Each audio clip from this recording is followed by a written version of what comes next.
Anthony, what's up? Hey man, what's going on? So, disclaimer, Anthony's internet is going through his phone, so we're going to make the best of that. But since both him and I like to rant, I don't really think that's going to be too much of an issue with latency between us. But now that disclaimer is out of the way, Anthony, nice room. Thank you, sir. New room, new house. Over the holidays, moved into a new place, so very happy at the moment. But the much bigger room. Like this is, I think, 5 times the size of my little shoebox I was in before. So so much more room for activities. That's for sure. So much more room for activities. Yeah. So, and speaking of activities, what are we going to talk about today? So much, man. I think the last time we did like one of these streams was it was months ago now. I don't even remember how many months, because you've been like traveling like crazy, right? Yeah. Over the last like 6 months or something. You've been traveling like mad, like the conferences and things like that. I've been seeing it on Twitter and even on Instagram, because I follow you on Instagram. But it's fun, like how like on Twitter it's like you don't really share like much Personal pictures stuff of things going on and kind of like what you're doing in real life. Yeah, exactly. Social stuff. Like whereas on Instagram it's like all about that. So I've got like the David the crypto degen side, and then I have the David socialite side, and it's just funny how like those are very different between the platforms. Some people make those lives the same thing, as in like you see the same thing on their Instagram as they are on their Twitter, but my Instagram is locked down. Like I'm deleting like follow requests after follow requests. Like, no, like you don't, like go follow me on Twitter. Like you don't need to be here on Instagram. This is for me and my college friends. Yeah, exactly. So that's why I don't even use Instagram at all, really. And I get that too. I'm just like, nah, guys, like, yeah, there's nothing interesting here. Like, you don't need to say anything on here. Anthony, to kick things off, how would you characterize the last like 4 months in crypto? Weird, I think. It just caught everyone kind of like off guard, because we went back to all-time highs and everyone thought, oh, wow, yeah, we're going to go, keep going to price discovery. ETH's going to like 10K, BTC is going to 100K, it's all well and good. And then we crashed again. And I mean, it wasn't actually like a big crash like back in May. It was just kind of like a gradual kind of like dump. And then it accelerated. Obviously, like the further into the dump you go, the more it accelerates, because people start panicking and everything. Then we had like all this macro stuff happen with the Fed, and everyone's trying to be an expert on that. It's like, what is the Fed going to do? And everyone's like, oh, the Fed's killing the crypto markets. And so I just think it's just been weird, man. Like, but weird on the market side, but really encouraging on the fundamental side, because of stuff like layer twos taking off and things like that has been really cool. But I think weird and sobering as well, because as we saw, I guess over the last kind of 96 hours now, the Frog Nation kind of like is no longer really a nation. It's kind of like come apart a bit because of people doing what they always do, which is deifying someone, and then that someone eventually not, living up to their expectations. So I think that it's funny how like the timing lines up, where it kind of like lined up exactly with the project's tokens going to shit, like Time, which was the kind of like fork, which is like the standard bearer of that ecosystem, that kind of like dumped really hard, and then suddenly this stuff comes out to make it even worse. It's just funny how like the timelines of these things always line up. I think that's actually a great place to start, because we saw a very small anecdote, which is actually not the point of the conversation that I want to make happen. Is like we saw the same thing with the Penguins, where like the Penguins floor just kept on falling, and then all of a sudden there's a bunch of like drama with the founders team. Like this, no shit, right? And also like something I noticed, and I was like wary of it. I had like an eye on it happening during the last quarter of 2021, and then like it manifested in kind of the way that would be predictive, is that like the last half of the year of last year, especially the last quarter, it really, really felt like there was way more toxicity. There was way more just yelling. There was just way more tribalism. It felt like to me that the ecosystem was like grasping for the last scraps on the table. It's like everyone was like, yo, like what's going on here? Like, like people, it was weird because it was bullish, but people were still fighting. And it definitely feel like the sentiment was just like that. The growing the pie sentiment was not present in the last half of the year. And it was very much like there's scraps on the table and there's not much left. And now we have to grab it all. And so people started fighting. Me and Ryan started getting like, we got attacked as in like the got appointed as ETH maxis way more than we ever have had, and I take that blame upon myself, not blaming the people saying this. But like we did it too. Like the industry just kind of felt like there was just like scraps on the table and there's not going to be much left. And so we started grabbing after them. And then the next like 3 months after that and continuing throughout that was like downwards bearish price action. Like, did you notice that too? Yeah. I mean, I noticed that, and I've seen people call it kind of like a PvP environment or a player versus player environment rather than PvE, because you essentially are fighting over, it's the same kind of like scraps that are left on the table, because like all the food's gone, because like all the non, I guess people call them retail investors. They kind of like came and went and they took their money with them, and then things start falling apart. And I think it's funny that like you mentioned the example of the Panju Penguins thing. I think what ends up happening is that people are making money, they don't care to look at these things, and then when people start losing money, they look for a reason to kind of explain what happened, and then they inevitably find skeletons in the closet, right? That's why you always see it coming out once, and then it just, I mean, the thing is, it can come out during bullish periods too, but I think what ends up happening is that during the bearish periods, it just feels a lot worse, because you're not only losing money on whatever token you speculated on, but now the people that you deified, or the people that you followed, or the truth that you thought was real, turns out that it's fake, and you have to deal with that. You have to deal with the fallout of that while also losing money. And then what ends up happening is, because you have like such a loss of confidence, you're like, oh crap, like, do I just cut my losses? And then when you actually materialize the loss by selling, that's like the final kind of dagger to the heart, and you just get kind of like really depressed over it and really sad over it, especially if you lose a lot of money, especially first time crypto people. And I think a lot of people who played in these kind of like projects, especially the Ponzi-esque ones, the ones that kind of like had those Ponzi mechanics to them, they were newer people, and I don't think they had ever experienced losing like even 50% of their investment, let alone some people probably 80%. Lost 80-90%. Yeah, exactly. And it started with I mean, maybe it started with like people like dying from like the NFT market, but that happened a while ago. But like OM was the first big one, but it was after people started losing monies in the blue chips, right? Like after Bitcoin and Ether had like basically cut their prices in half. And then OM was like, it turns out some projects only work in bull markets, right? Some projects don't actually work when prices go down. And I think OM was like the first one of that. TBD as to whether the whole entire thing implodes like to its actual death. I don't think it's actually dying, but like the hype is definitely gone. And that was like and then the next like Ponzi-nomics type projects just kind of followed suit. And I think it's kind of a question now is like, do we see more of those? Because like there's so much like DeFi just like implosion right now that like I'm kind of shocked that it's actually staying relatively quarantined as to like the rest of the whole entire market. Yeah, it's funny because like you said it, a lot of these things only work during bull markets because they needed fresh cash flows or cash input to kind of like prop themselves up. I think there's still a lot of interesting ideas, but a lot of it was implemented in such a way that it relied on kind of like the bull market. It relied on the degeneracy. And it's funny because there's a lot of the DeFi, quote unquote, DeFi 1.0 projects that a lot of people are giving shit to over the last, few months and saying they're too boomer, they're not doing anything, but they're not trying to do what the quote unquote 2.0 projects are trying to do. They're not trying to be these speculative games. They're aiming for stability. And with stability is boring, right? Like stability is not something that people, think of as something like fun and a game that can play. But the thing is that when the tide kind of like runs out and when all the money runs out, you want that stability. And that's exactly what these projects will kind of like offer you. Whereas as we've seen, like these other ones that you kind of like get this false sense of security being like, oh, this product's awesome. Like this works so well. We've kind of like new paradigm, right? We've unlocked all these kind of like new goes things. up so much. Yeah, exactly. And then, the music stops and there's literally like one chair and there's like 100 people, right?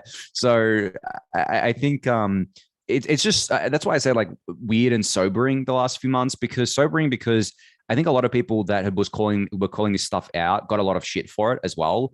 Basically, they were kind of like derided, saying, you're just being like a maxi of this, or you're just kind of like being a bear for no reason. And they've kind of like been vindicated now, I think, by that. I think there's lessons learned. And the main takeaway for me, if the whole thing is that this sort of shit is what regulators look at, and it's kind of like really pissing me off that they're just going to have more ammo to go and regulate this stuff with instead of like, realizing that DeFi is an actual kind of like the real DeFi products are actually kind of revolutionary and provide a lot of value. They're just going to look at these things that attach themselves to the DeFi brand when in reality they're just Ponzi games. They're not what we think of as DeFi. They're just attaching, and they're not even decentralized. Like we saw with the Sifu thing, they're not even decentralized. So not only are they not DeFi, they're not as kind of like the whole. They're not even decentralized. So it's just funny how that kind of like shakes out as well. Yeah. Granted, the newest DeFi projects are always going to be the most centralized. Like that's kind of just like a force of nature. They're also the ones that make the most noise, and they're also the ones that have the most upside in the tokens, right? By just process of them being new. But you're totally right. Like it's a very unfortunate combination that of those things, right? New projects have the most upside, therefore they get the most attention, and they're also the most centralized. Like these things all happen at once, and so it's always like the frontier of DeFi that is always the branding of what DeFi is, because that's what people like Elizabeth Warren will hear from the outside, right? They're going to see things like, oh, literally something is called magic internet money. It's like, look at that magic internet money thing with the founder that was a felon that was like hiding out as an anon, literally becoming a shadowy supercoder. That's what I was talking about, right? Like, and how can you turn to Elizabeth Warren and tell her, no, you're wrong? Like there's actually things called MakerDAO, actually things called Uniswap, actually things called Compound that are extremely boomer and boring and stable. And they're not making any news because they're stable, and they should be. Like actually like not having news about Maker and Compound and Uniswap and AAVE is a feature. It's a feature of stability. And I don't think anyone is really valuing that side of like the DeFi 1.0 that you and I grew up with. Yeah, and I think that's just very true of the fact that the tokens either don't move in price or they've come down a lot from their golden days during DeFi summer. But that the token price doesn't take away from the actual kind of like product. Like the token price performing poorly doesn't take away from the product. I mean, ETH performed poorly for a very long time, and the product kept getting bigger, kept getting better, up and to the right. And it happens with a lot of projects. Their metrics just keep going up and to the right, but their token prices stay kind of like flat relatively. And crypto is a game of attention. Like I've been talking about this for a little while now, trying to make people realize that the things with the most attention are going to be the things that consistently go up in value kind of like over time, but they have to retain that attention. Like you can have attention for like 3 months and you can be the best thing ever. Like 3 months is actually an eternity in crypto, but think about, as another example, think about all the kind of like random airdropped tokens that come out, and like for a week they have all the attention, like everyone's talking about them, and then sometimes it's even less than a week, but like then they just kind of like disappear completely. No one's talking about them. The attention game is literally the game you want to be winning, and that's been one of my bull cases for Ethereum, is that like it's impossible for Ethereum not to have everyone's attention all the time because it's just the network that runs everything. But there's a lot of these things that if they don't have the attention, the price won't move because people won't buy it. Like it's simple as that. Like it's literally just a marketing game at the end of the day. Like look at the top 10. There's a reason why Cardano is in there, right? Like when it shouldn't be. There's a reason why XRP is still in there when it shouldn't be. It's a marketing game at the end of the day. It's an attention game. So I think from that perspective, the reason why a lot of these things have come down now is because they blew up, but they're also going to lose their attention now. I've already noticed the Frog Nation, like the engagement that they're getting is like 90% less than what it was like 2 weeks ago. Like they're all gone already because they lost money. Like they were just newer participants who wanted to play these games. And as soon as they lose money, what other reason do they have to stick around? Like the game's over. They're like, okay, I'm going to do something else now. And part of the existence of the Frog Nation is predicated on the fact that they are very good at forcing attention upon things. Like what is the Frog Nation other than just like this nebulous ball of energy and attention, telling everyone else that they need to focus on it? Like that's part of the game. And like maybe they don't know this concretely, but they know this subconsciously as a unit that attention is the game. What was I about to say about that? Yeah. Go ahead. No, I was going to say, like, it's funny because like Frog Nation, I think started with Chainlink, or at least like they had the frogs. And Chainlink performed really well for a while. Then it lost its attention. But the Chainlink product is still going, it's still growing. It powers so much of DeFi. It's still, it's still something that a lot of people kind of use, even if they don't realize they're using it because they're using DeFi products that use it. But like the price stopped going up, and the frogs that were kind of like, most of the frogs that were supporters of Chainlink, or they just kind of like disappeared, right? So I think building up a community around this nebulous kind of like thing that like the Frog Nation is probably not a good long-term strategy. And it's just funny how like people love to always deify someone. Like, Daniel Sester, like to his credit, was very, very good at building a following in a community, like very, very good. I mean, he knew the things to say to get the people riled up, like, and very populist tactics, but they work. There's a reason why they work. But they only work when times are good. When times are bad and all the promises that you've made start falling apart, then people are very quick to turn on you, or very quick to just like be like, okay, well, this guy turns out to be like maybe not a fraud, but turned out to like not actually be my savior, sort of thing. And it's funny because this isn't unique to crypto. This has been happening in humanity for thousands of years. People always love to look at someone and be like, yeah, you're promising all the, like, politicians are the perfect example, right? You're promising all this thing. I love you. I'm going to vote for you. And then they don't do any of that. And you just kind of like, oh crap. Well, now you lied to me again. And we keep falling for it every single time because we want people, to be able to trust someone to actually help us and make our lives better, especially like in politics and things like that, and especially in crypto, where people come in and they're like, I don't know what to do, right? The new people, they come in, it's like, okay, what do I buy? Who do I follow? How do I make money here? And then you have someone promising you that they're doing, like, especially Danielle, where he basically said, oh, I'm doing this for you guys. Like, screw the VCs. We're all in this together. We're the Frog Nation. We're going to take on the big bad billionaire VCs. And of course, you're going to get suckered into that because you're basically like, well, yeah, I'm not a big bad billionaire. I just want to make some money on this sort of stuff. I'm going to join the Frog Nation. And it's a community thing too, right? It's like, oh, this is cool. I feel awesome.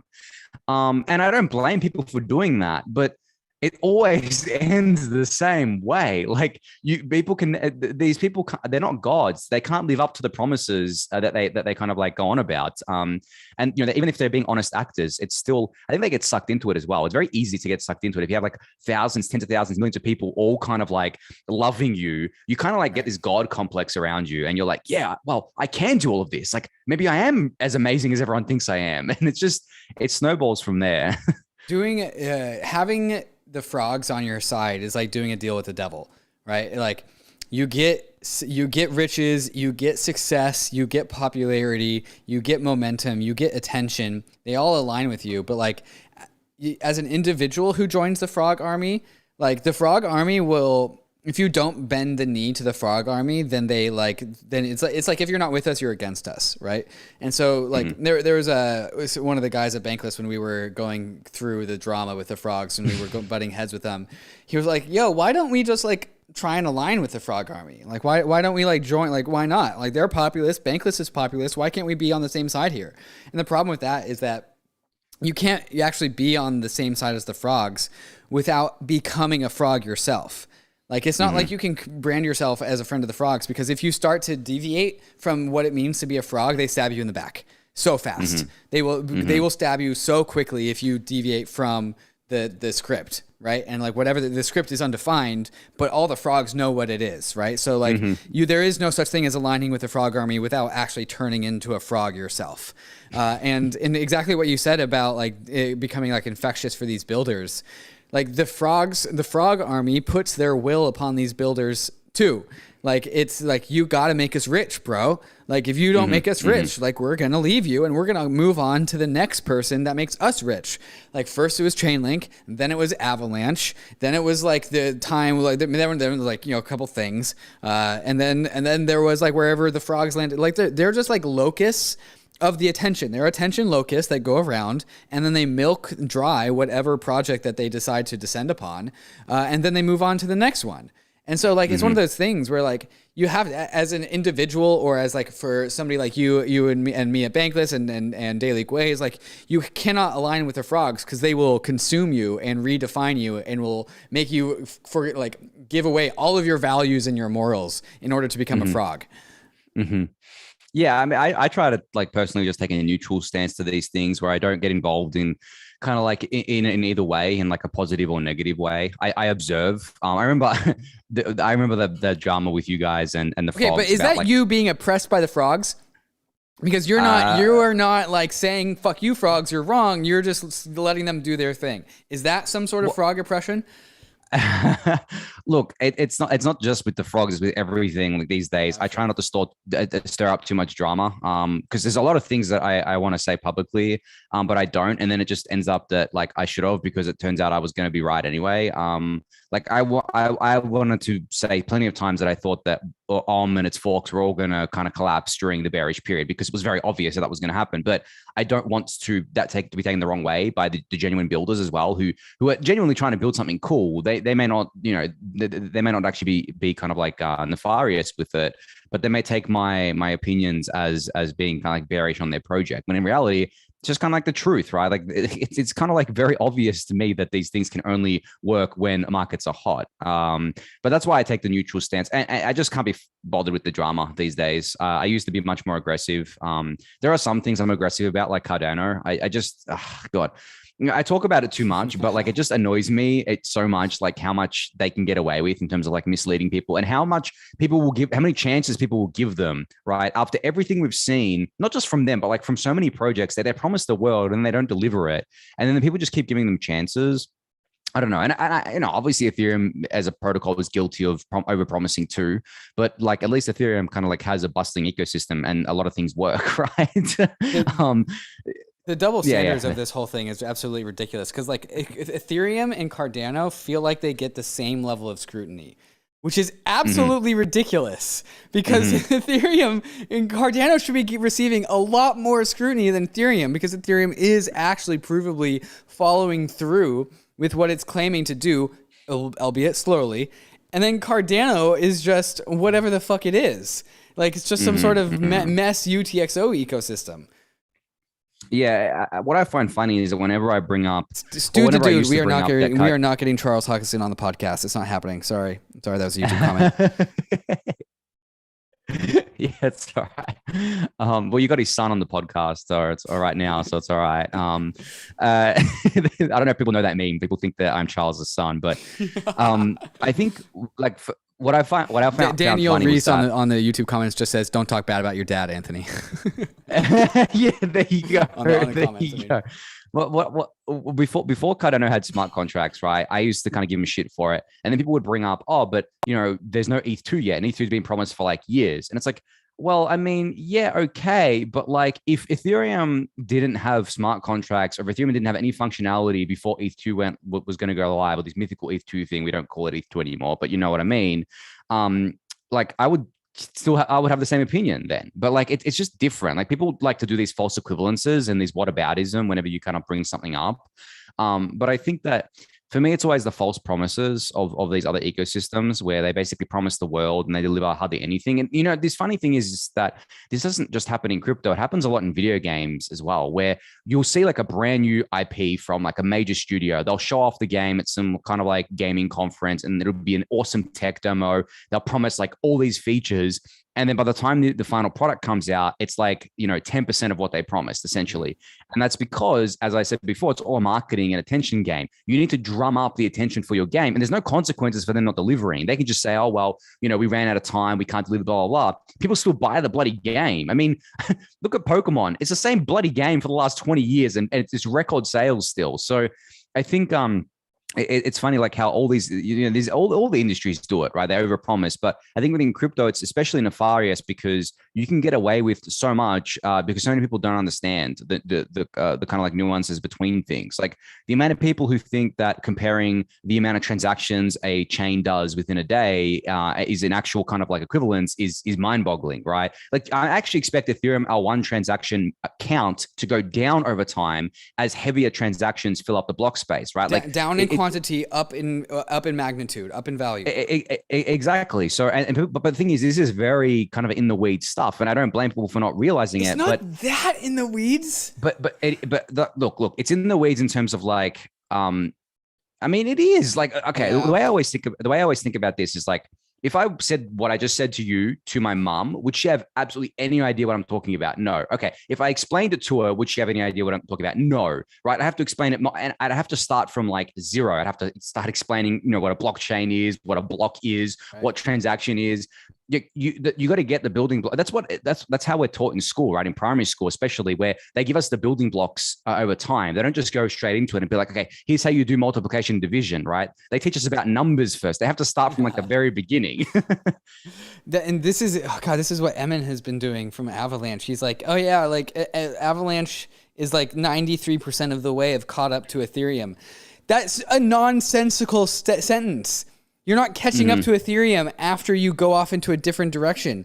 Like the block height, how many blocks are appended to a blockchain, only works when you compare it to two forks of the same exact blockchain, not a different blockchain. And for some reason, he's like, oh yeah, Avalanche is only like, 2 years old and it's caught up to 93% of the way to Ethereum. It's like, you can't compare these things. They're not comparable. Yeah, no.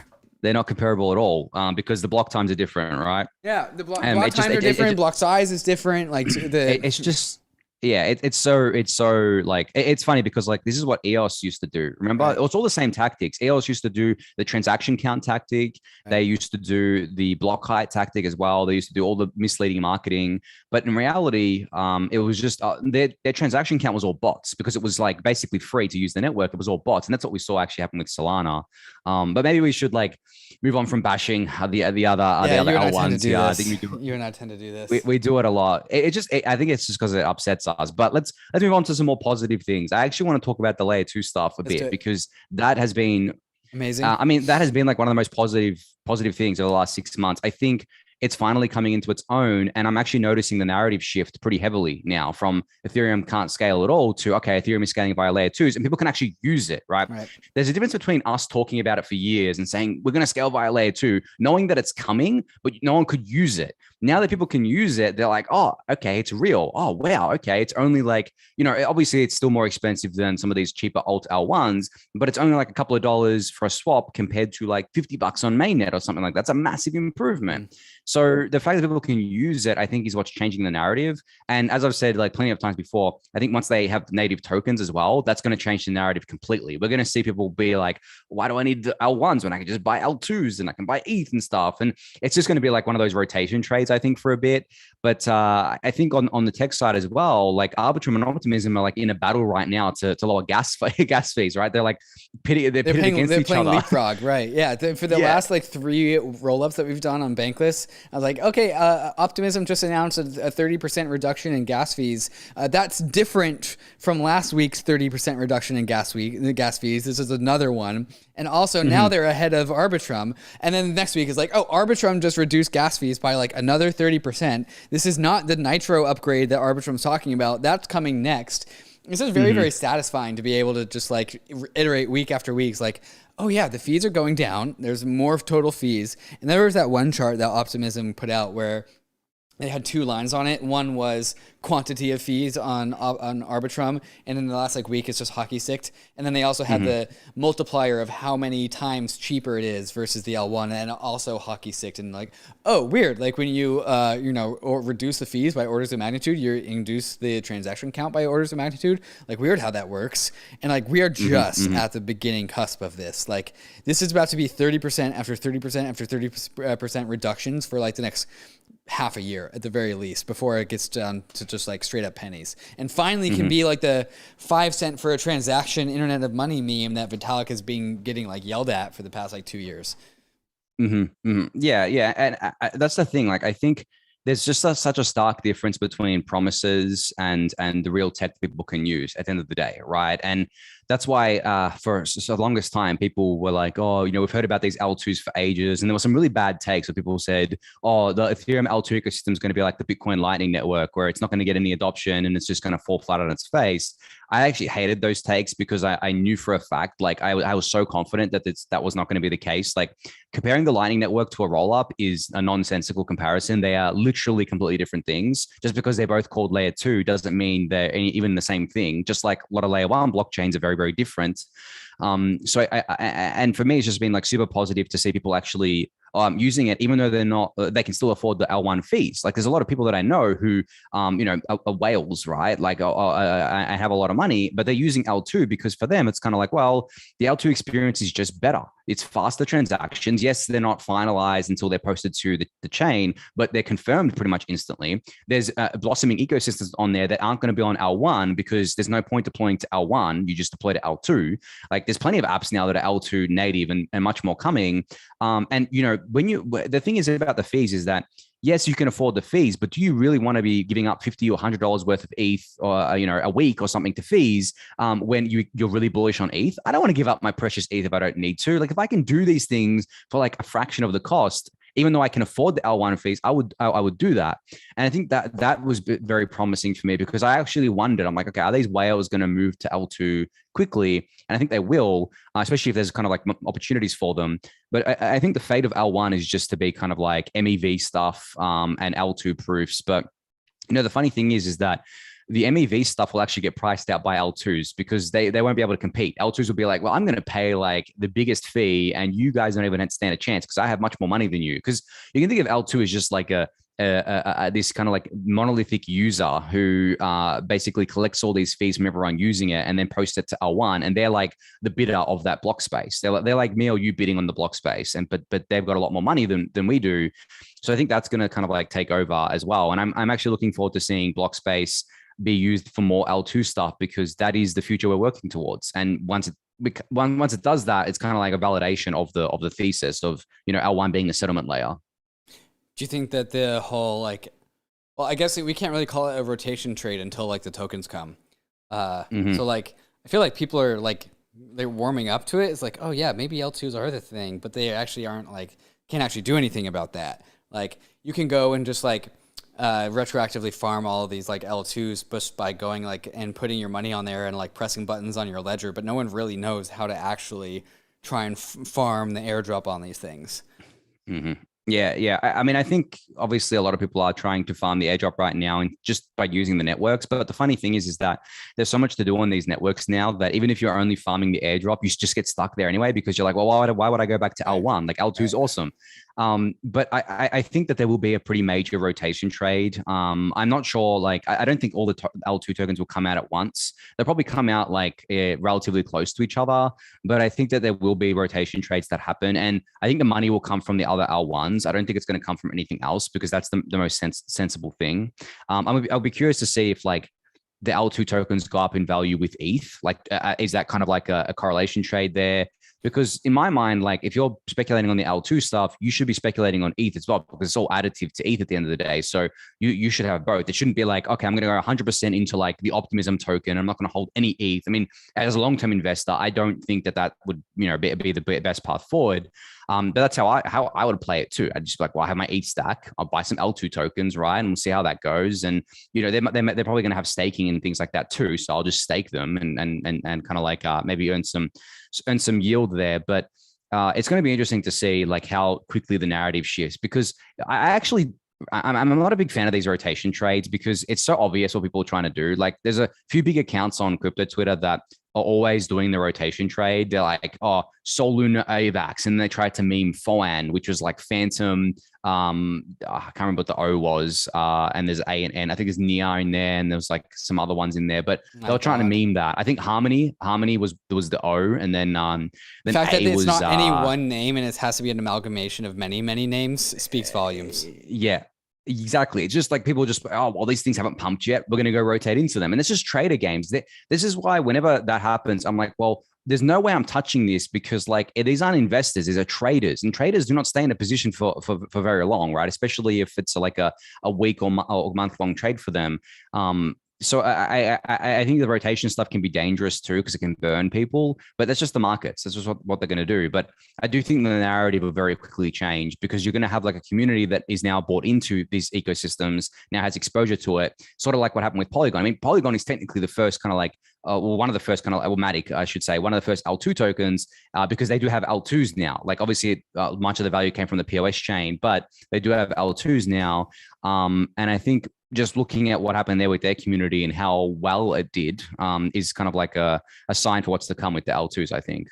And the Matic token, I think you talked about like valuing Ether versus these L2 tokens, and we definitely saw Matic and Ether move in correlation with each other versus the rest of the market. So like it's always kind of been my position that if Ether goes up, Matic's also going to go up, and I think if I recall correctly, like Matic goes up more than Ether does when Ether goes up.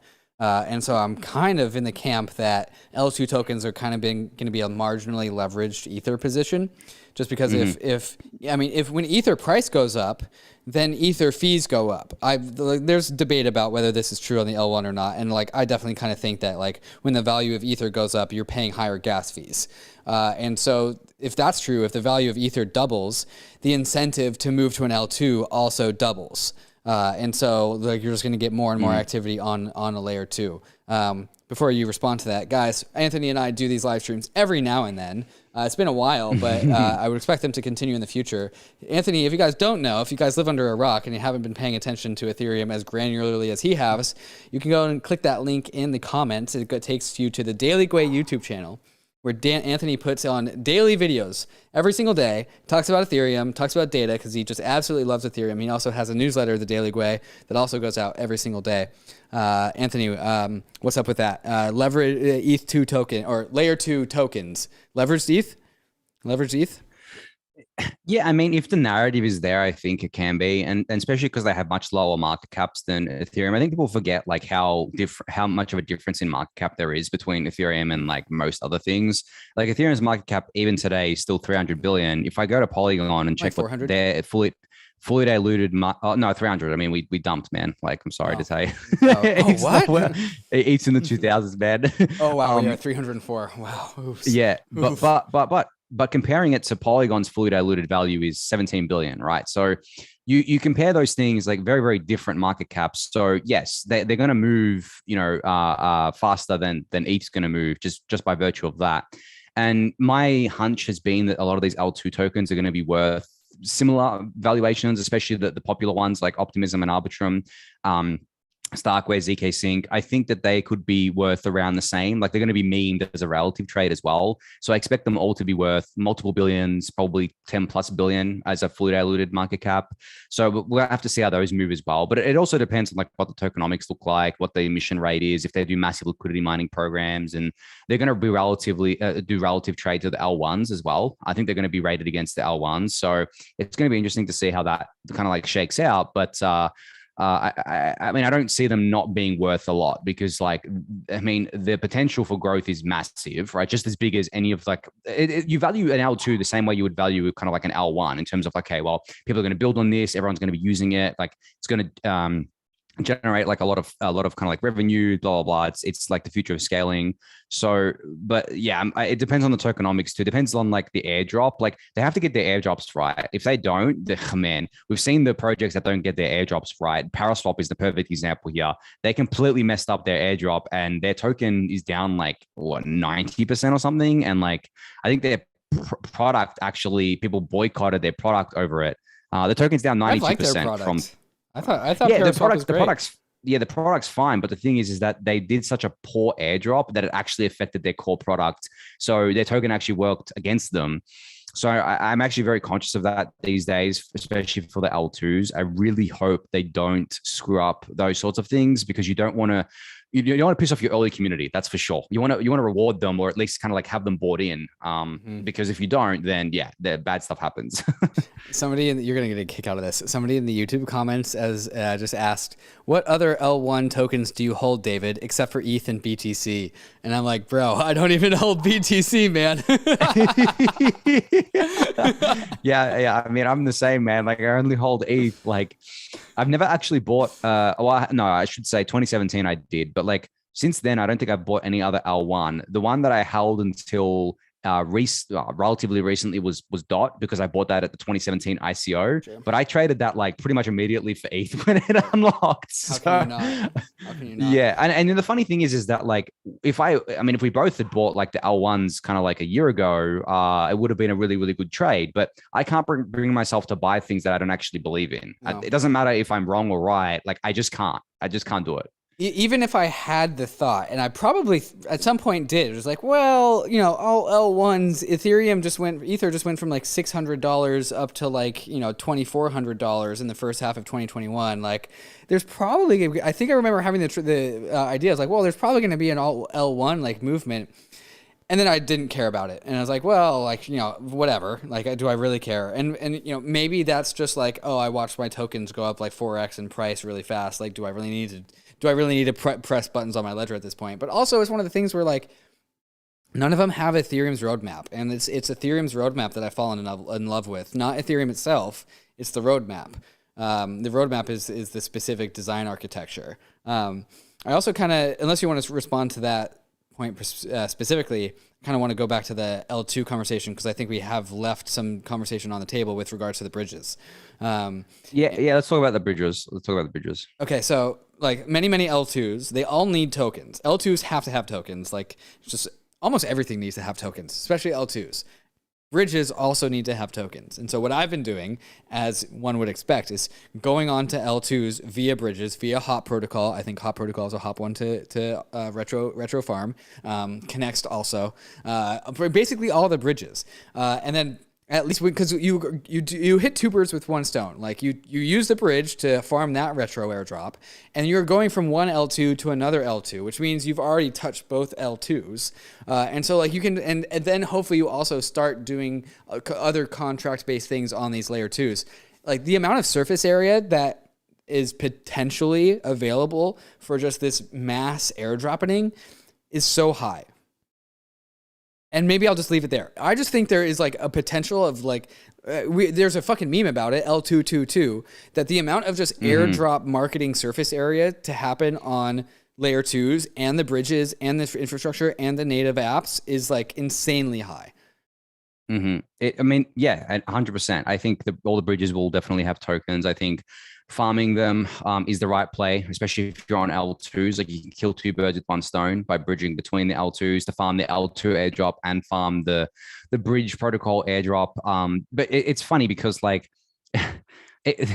I've often thought about this. Like, does these bridges or L2s kind of like delaying a token and for as long as possible actually benefit them, because they're going to have so many people onboarding just to farm the token, and that's just kind of like free marketing for them? Because as I said before, if you onboard to this thing just to farm the L2 token, but then you realize that there's actually a whole ecosystem here for you to play around with, it's more likely that you're going to stay there. So I think that these L2s and these bridges may, at least most of them, may delay doing a token until as late as possible, just so they can get that free market. Because once you've done the airdrop, no one's farming the airdrop anymore, obviously, right? Like, you don't get that anymore. But you do switch from people farming the airdrop to, okay, now you have a token, now you can incentivize liquidity in certain ways. You can pay, developers to build on you. You can kind of put liquidity mining rewards on things. So it kind of switches it up a bit. But I do think like the potential airdrop thing, the always holding up that carrot on a stick to people, is a massive driver of a lot of these volumes, and it's actually pretty wild to see. Because I in the Daily Gwei Discord channel, I'm always reading people kind of like speculating. Okay, well, if this has a token, like, let's just go farm it. Like, there's a whole channel dedicated to airdrop farming in there. But I've always said that just assume that every single project that doesn't have a token yet will have a token some point in the future. So farming it is probably like the plus EV thing to do. Mm-hmm. Yeah, exactly. So, but it's still going to be funny how like it's kind of like swapping out the engine and swapping out kind of like from a gas powered car to like an electric kind of car, when you kind of like swap out the way you incentivize the usage. But the bridges stuff is interesting because the bridge stuff worries me as well. So to some extent, we saw a bridge get kind of like exploited today on BSC. I think it was for $80 million. These bridges are going to be the biggest honeypots ever. Like, for people who've watched the Daily Gwei and listened to me go on about bridges, you'll know why. And the major reason is that not all bridges are created equal, and they're going to hold so much kind of like IOUs between them. Because when you bridge your assets to another alt L1 from Ethereum, if they've been issued on Ethereum, they're only secured by Ethereum. They only exist on Ethereum. What you get on another chain is an IOU. So if you bridge ETH from Ethereum to the Avalanche C chain, you don't actually have ETH on the Avalanche C chain. You have Avalanche ETH, which is an IOU that basically Yeah, exactly. Which basically says, okay, well, you have ETH locked in a smart contract on Ethereum. Okay, we'll credit you some IOUs, but if you lose that on the C chain for whatever reason, then you're not getting that back from the contract on Ethereum. Like, there's no way to get that back unless, I mean, the Avalanche bridge is centralized, so they could get it back for you.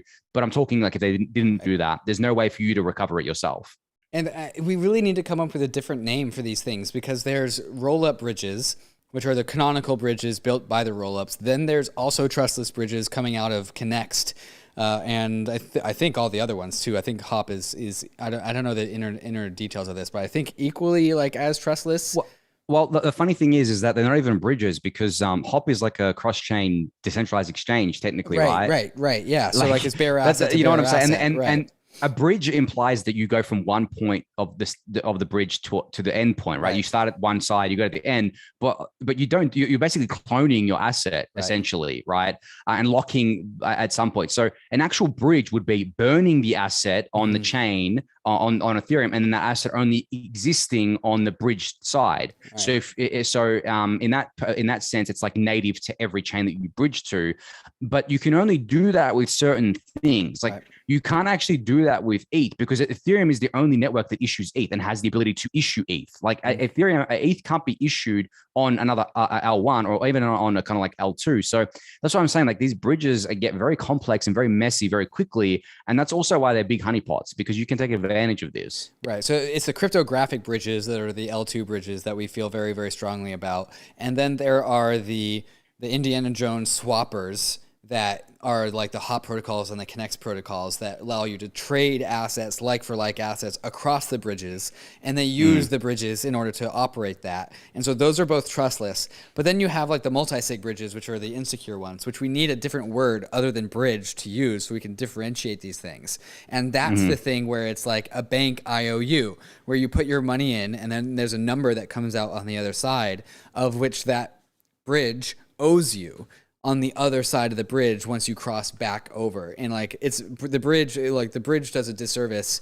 In that scenario, the name bridge does a disservice to the actual true bridges, which are the cryptographic bridges, because we like cryptography, or the things that trade across them for you in faster ways. So like we need like it's more like I don't know, an international ferry of sorts, where like, I don't know, maybe the government says that the ferry's not going to go anymore and you're stuck on the wrong side. Like, whoops. Yeah, and I think so. The way I tried to like have a mental model about it, I think when thinking about bridges is like, what's it secured by at the end of the day? So the roll-up bridges, they're secured by Ethereum. Like I think some of them still have centralized control. I think pretty much all of them would have centralized controls in place. But let's talk about them as if they were kind of like trustless and decentralized and no centralized controls. If something happened to the L2, and this is why they're called an L2, if something happened, if the L2 went offline, you would still be able to withdraw your funds from the L1. That's the whole point, right? Because the funds are still secured by Ethereum. All that's happening on the L2 is that it's kind of like batching your transactions together to give you those cheaper fees on a roll-up. Whereas your funds on, say, the Avalanche C chain is secured by the Avalanche validator set. It is not secured by Ethereum. Only the funds that's on the contract on the Ethereum side is secured by Ethereum, but you can't access those funds without bridging back, right? So if you lose the funds on the C chain, there's nothing that Ethereum can do for you because you don't have Ethereum's protection for those IOUs. And I think people don't realize that. I think people, when they bridge over, they think that they've got like actual ETH or actual, whatever other token they've bridged across. And that's actually going to be very dangerous as time goes on, I think, because bridges are lucrative. Bridges, people love using them because there's opportunities on different chains. But this is why I even like Vitalik is kind of bearish on cross-chain stuff, because there's no way to do it super securely. There's obviously a way to do multi-chain securely, which is like the Ethereum and its L2s or another chain and its L2s. But doing cross-chain securely, is basically impossible. I think from what I've seen, it's just not technically feasible. So love to see how that all shakes out. But that's what I've been thinking a lot about with regards to the bridges, especially as they become more popular. Somebody just asked on the YouTube comments, would you encourage doing smaller transactions to minimize risk if a bridge is attacked in transit? I don't think there's much like in transit risk, is there? And again, it depends on which kind of bridge we're talking about. I don't think there's the amount of time in transit from L1 to L2. I think is pretty damn small. I think it's something like 20 blocks. And so unless like you're only way that you're going to be attacked is if you're some like goddamn whale who's pushing like a saturated level of volume through these things. Would you agree with that? Yeah, I mean, if you're going from L1 to L2 via the official bridges, then the risk is pretty small. Yeah, yeah. Like, but if you're using these cross-chain dexes, then there's a bunch of different risks. I guess liquidity is a big kind of thing where, I mean, there could be some MEV stuff in there as well. That's I mean, I haven't thought deeply about that, but I think just using the kind of like normal bridges from L1 to L2 is relatively safe. But it's when you start using these cross chain kind of like dexes that it becomes a lot more risky. And then obviously the bridges with multi sigs that secure them are probably like, I mean, I wouldn't say that they're not safe relatively, but it's also a risk, right? If those multi-sig kind of like get compromised, I'm not saying that the people that are behind it aren't trustworthy and will rug, but it's more about like if those things get compromised, like what will happen then, which will happen eventually for one of these things. So I think from that perspective,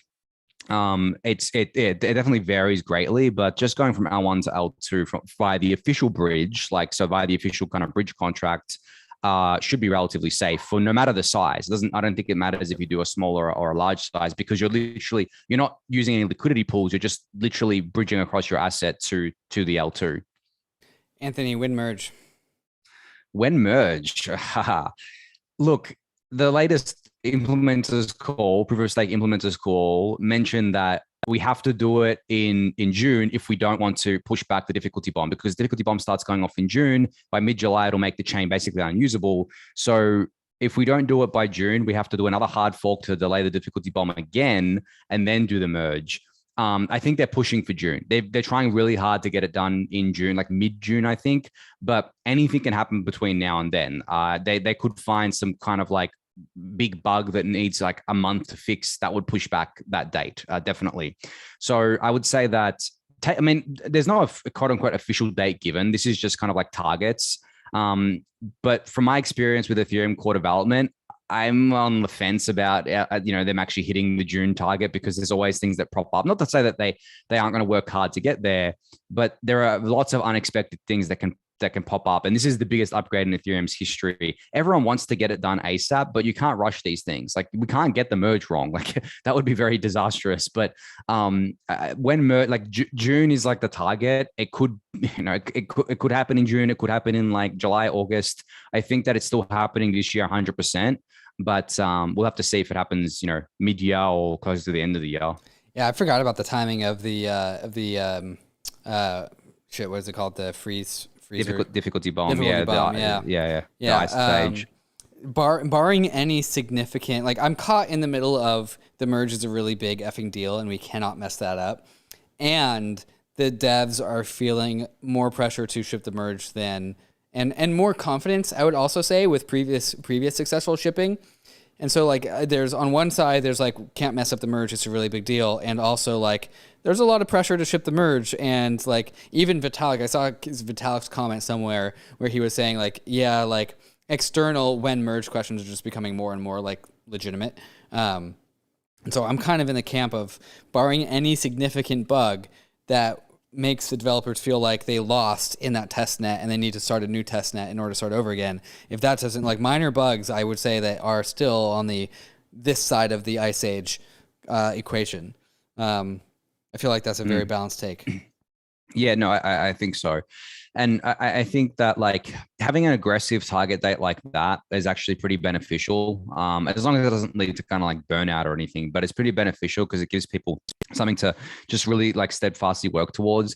But the thing is, I think the core devs and researchers feel exactly the same as all of us. They want to get this done. It's been a long time coming. They don't want to be on proof of work anymore for a variety of reasons. And it's kind of like this lingering thing that needs to be done before any other major upgrades can go in, because the merge is just kind of like one thing, right? There are so many other things that still need to go into the network. On the major sides like sharding and stateless Ethereum, on I mean, still a big deal, but minor side is like EIP 4488, which is reducing the cost for rollups. There's a bunch of other things that people want to get into the network, but all of that is on pause until the merge is done. And I think that's actually kind of like not frustrating the developers, but like motivating them to be like, well, you know, we want all this other cool stuff in, but we need to do the hard yards of the merge first, and then we can do this cool stuff. And I think once they get the merge out of the way, it's also a massive kind of like thing off their shoulders, like weight off their shoulders, where they're kind of like, okay, well, this massive thing that like needed to go right is done, and it's all well and dusted. Now we can focus on all this other really cool shit we want to do that's way less kind of like risky and way less kind of like things can go wrong with it. And I think that's when Ethereum really kicks into high gear as well, because reducing the cost for rollups by 5x with 4488 is a big deal. Stateless Ethereum is an absolutely massive deal. Sharding is a big deal. If we can get all that done, like 12 to 18 months. I mean, not all of it, but like a lot of it, 12 to 18 months after the merge would be awesome. Like it would just literally like, I mean, Ethereum would become super, super scalable. Like layer twos would become Ethereum would get scalable. Into every single corner of the internet. The combination of L2s, the merge, and light clients means that Ethereum is able to exist literally everywhere in all different corners of the internet. And it's going to take a while for people to understand what that means for Ethereum to move and migrate into all corners of the internet. But the combination of layer twos, proof of stake, and light clients makes Ethereum the closest thing to water that any internet distributed system can exist. It will seep into everywhere it can fit inside of. And that's amazing. Yeah, exactly. And users will feel it as well. I mean, if you think the L2 transactions are cheap today and getting cheaper as time goes on, a lot of them are going to be like very, very cheap. Like we could get to that 10, 20 cent kind of mark for swaps eventually, which is stupidly cheap, right? Like for Ethereum security. Anthony, there's a question in Discord. How did Anthony and David meet? And the first time we ever met was probably on some like live stream somewhere, probably. So the answer is the internet. But the first time we ever met in person was at ETH Denver. Anthony, are you gonna be able to make it to ETH Denver? It's too risky because like I have to fly all the way from Australia, obviously, and I was going to come until they instituted that thing where they're going to be doing COVID tests to get into the venue. I don't want to travel all that way and then get to the venue and be positive and not be able to enter the venue, right? Like, right. And then if I am sick, miss out on the conference and stuff. Like, it's too much hassle. I really, really wanted to go, but I think, you know, there's plenty of other conferences. I'm going to go to ETH Amsterdam, that's for sure, in April with Dev Connect as well around that. That's going to be huge. Yeah. So, and there's obviously permissionless that you guys are running in Florida. So I'm gonna be speaking there, which is gonna be fun. But I think it's when is that? May or June? Or? May. May 17th and 19th. Please mark that on your calendar. It's all right. I got it down somewhere, but I don't actually remember how we met in terms of like the first time we spoke to each other or the first time we acknowledged each other's existence outside of like following each other on Twitter. Yeah, first following off on Twitter, and then we like ended up in the same Discords together. It's like, oh, what's up, bro? Yeah. That would definitely be how it was. But definitely, yeah, when I first met you in real life was Denver. You know, the funny thing is I haven't met like 99% of the people I know online in real life. Like it's just because we haven't been able to go to you have. I haven't been able to go to conferences for like 2 years. Right. So yeah, it's really sucked. Yeah, I'm excited to see you at the conferences, man, because like Ethereum culture in real life has like changed shape a lot in the last like 12 months, and it's definitely missing you there. Well, that's the thing. Like the last conference I went to was ETH Denver in 2020, and that was like February 2020. That was before everything. ETH was like $100 like one month before COVID, bro. Exactly. And like it was before the bull market, it was before DeFi summer, it was before everything that we can kind of like point to that happened. And it's just been like I've literally lived through the entire last 2 years basically out of my study. I haven't traveled overseas. I haven't even traveled interstate. I've literally gone maybe to like the country around here in Victoria a couple of times, but and to the city a couple of times. But it's just kind of wild. Like, I mean, I hear it from you and I hear it from others that have been to conferences, like how things are like, you know, super different to what they were. And it's just funny how like, I mean, Ethereum conferences were still good during the bear market. They were like full of builders, full of like optimism. But now that kind of like, I guess we're in a completely different path where no one's doubting Ethereum's future anymore. It's kind of like, you know, Ethereum's going to like bloody win. Ethereum's going to be huge. I mean, it already is huge, but it's going to be bigger than what it is. Right. I think I can't wait to experience that. So I think Amsterdam will be my first conference I go to like since Denver in 2020. Awesome, man. Bankless is hosting something at Amsterdam as well, so I will see you there.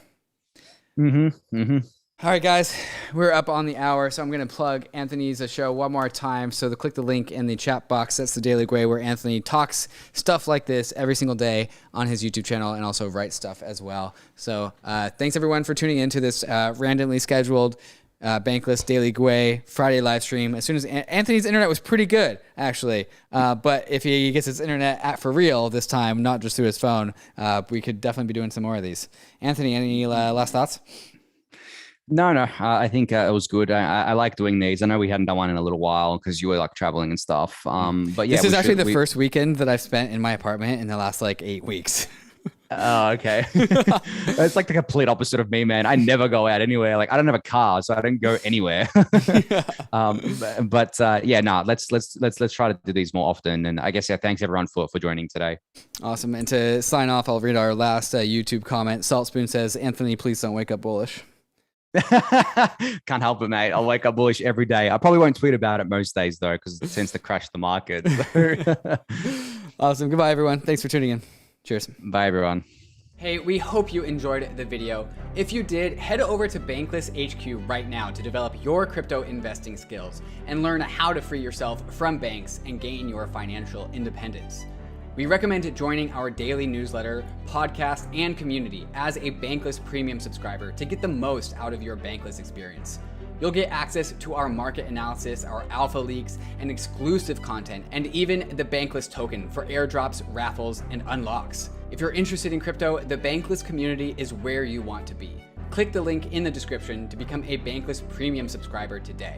Also, don't forget to subscribe to the channel for in-depth interviews with industry leaders, Ask Me Anythings, and weekly roll-ups where we summarize the week in crypto and other fantastic content. Thanks everyone for watching and being on the journey as we build out the Bankless Nation.